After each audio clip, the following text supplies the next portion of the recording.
We have Chris Carter here. Chris, the fans would like to know, where have you been? Well, you see, after that match, that total knockout match, the first ever total knockout match against Cameron Cage, that pile driver at the end that allowed him to keep that title that he doesn't even deserve. You see, it did a little bit more damage than I think he expected it to, as in it had to keep me out of action for about a week because I was in the hospital for that whole entire time, coping with whatever happened in my head because of that pile driver. And speaking of that pile driver, Mm-hmm. let's talk about the injury itself.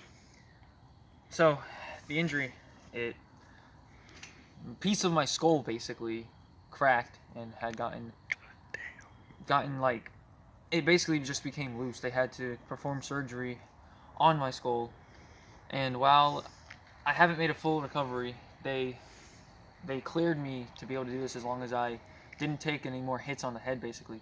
But one good hit on the head or another one of those pile drivers and that might be my career or even worse.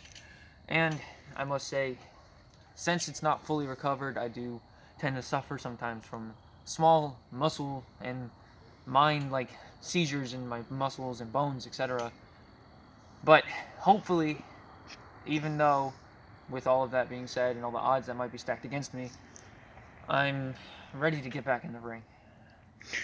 And speaking of getting back in the ring, Mm-hmm. we need to talk about Cameron Cage, the current KOW champion. Yeah, the current KOW champion that almost ended my career or worse, my life.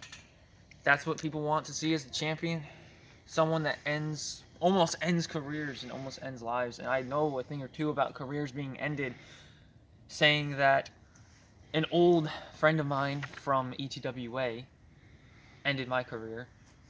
But let's cut past it because it's in the past now, and now I'm here in KOW.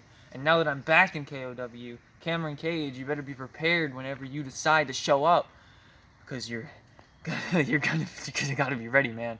I'm just saying, because I might be a little bit messed up in the head right now, and I might have a bump on my head or a crack in my skull. But one thing I don't have right now is that KOW championship, and you better be ready. I've been training and practicing. I don't care if I have to get hit in the head 5,000 times. I don't care if I die. I'll die with that championship.